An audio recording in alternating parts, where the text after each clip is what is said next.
There are an estimated 47 million of these people in America right now. You probably ride next to one every Tuesday at 6:15 p.m. You're born as the middle child in a family of 5. Your older sibling gets attention through achievement. Your younger sibling gets attention through need. You get attention through strategic volume. You learn early that the person who shouts the loudest gets the validation. You are 4 years old. You tell your pre-K class that your macaroni sculpture is the best. It is a lump of paste and elbow noodles. The teacher gives you a gold star to make you stop yelling. The principle is formed. The trajectory is set. You are born a front row. You are 7. Your first organized activity is soccer. Other kids run after the ball. You stand in the center of the field and yell tactical advice. You tell Timmy to pass left. Timmy is 5 and still learning which goal is his.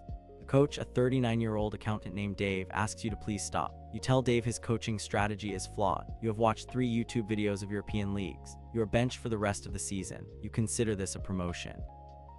You now have a better vantage point to critique form. You bring a clipboard to the next game. Your parents are mortified. They sign you up for individual piano lessons.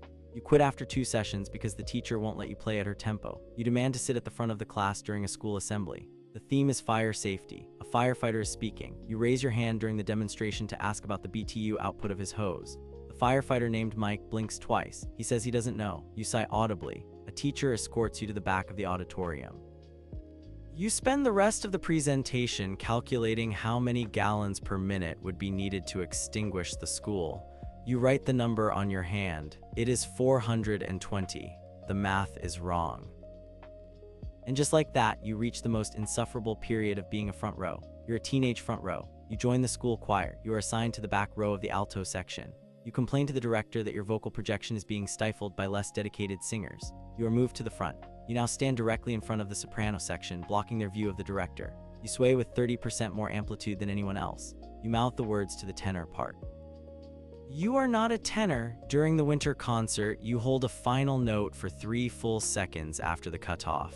A parent films it. The video gets 112 views on Facebook. You print the view count and tape it to your mirror. You join the debate team. Your strategy is not persuasion. Your strategy is volume and speaking over the timer. You are disqualified from 3 tournaments for exceeding time limits. You frame the disqualification slips. You tell your parents they are participation trophies from a system that fears your passion. Your parents exchange a look. It is the look of people who have created a monster and must now live with it.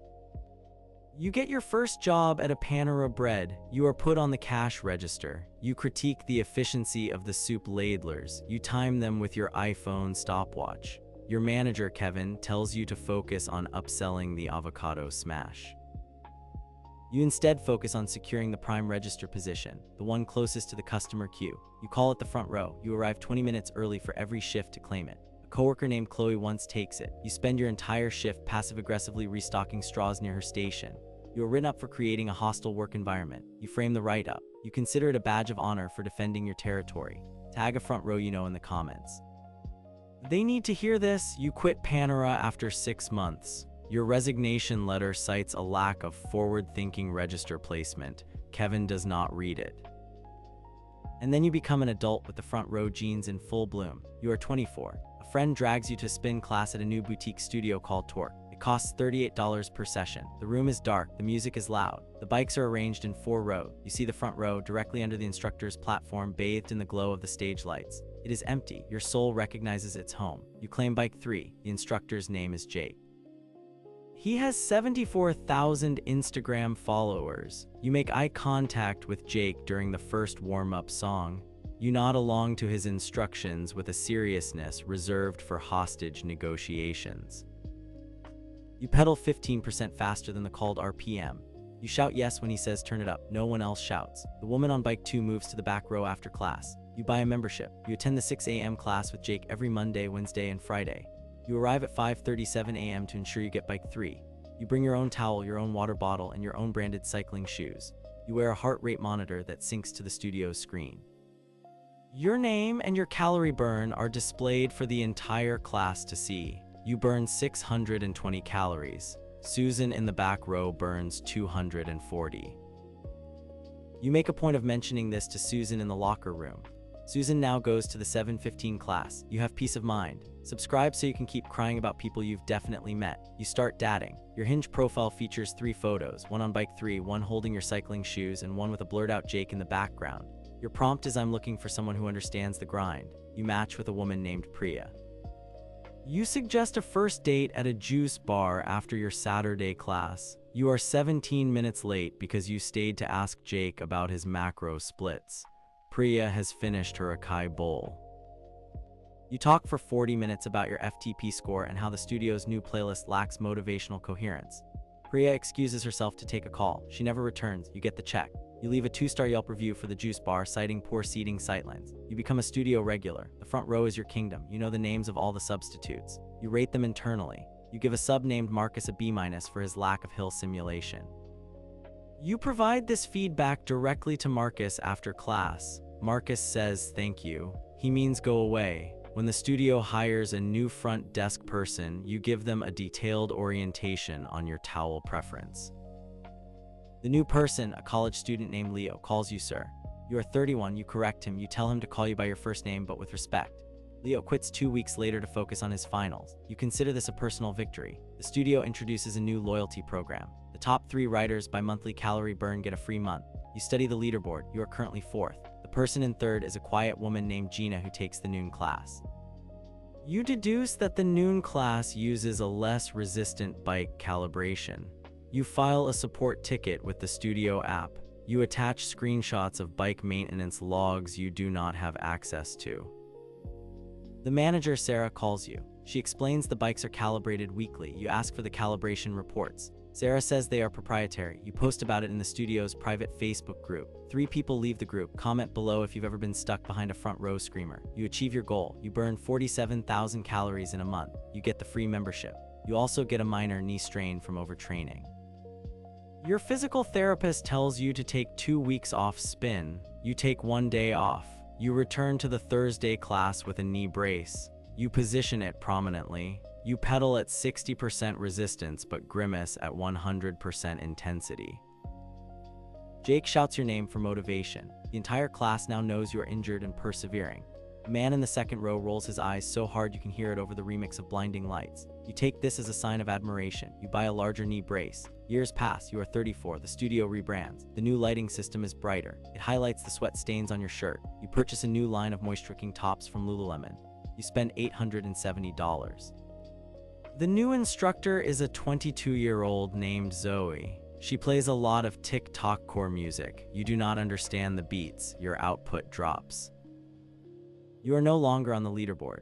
You start taking the 5:45 a.m. class with an older instructor named Bill. His music is classic rock. The front row for Bill's class is mostly people over 50. You are the youngest by 15 years. You become the de facto pace setter. You tell Bill his climb intervals are too short. Bill calls you champ and ignores you. You are 38. A new boutique studio opens across the street. It has a different bike geometry. The front row there is closer to the speakers. You defect. You write a farewell post in the old studio's Facebook group thanking them for the years but citing a lack of innovation. 7 people like it. One person, Susan from the back row years ago, comments with a clapping emoji. You aren't sure if it's sincere. At the new studio, you are not a founding member. You are just another writer. You have to fight for the front row. A 25-year-old in Athleta leggings consistently beats you to bike 1. You start arriving at 5 a.m. The security guard knows you by name. He thinks you have insomnia. You are 42. Your knee strain becomes a chronic issue. Your doctor says high-impact spin is no longer advisable. You switch to Pilates. The Pilates studio has reformers arranged in a circle. There is no front row, there is only a circle.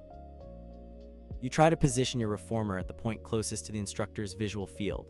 Another client has already claimed it. She has been doing Pilates for 12 years. She does not move. You spend the entire 50-minute class trying to catch the instructor's eye by overextending your springs. You pull a muscle in your neck.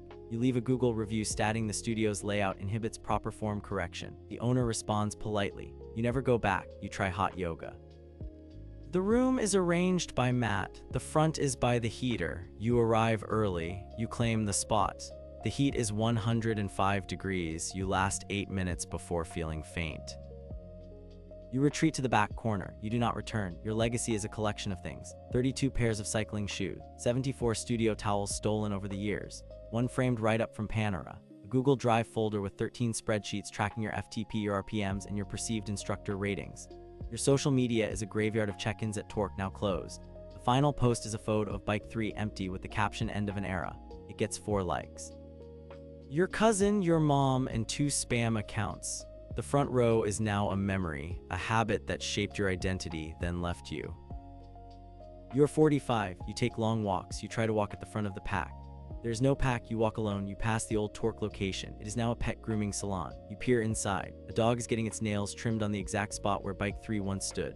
The dog is not trying to be in front. The dog is just existing. You feel a pang of something you cannot name. It is not regret. It is the quiet understanding that the spotlight you fought for was rented, not owned.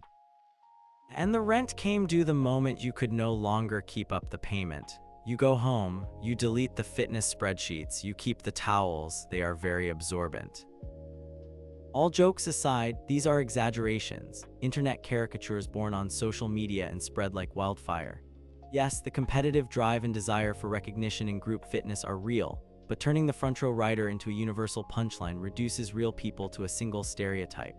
Most people in spin class are just trying to get a good workout, manage stress, or find community. Behind every meme is a real person doing their best, often battling insecurities we never see. So laugh at the absurdity of the person shouting over the music for validation, but remember that the quiet rider in the back row might be fighting a harder battle than any leaderboard can show.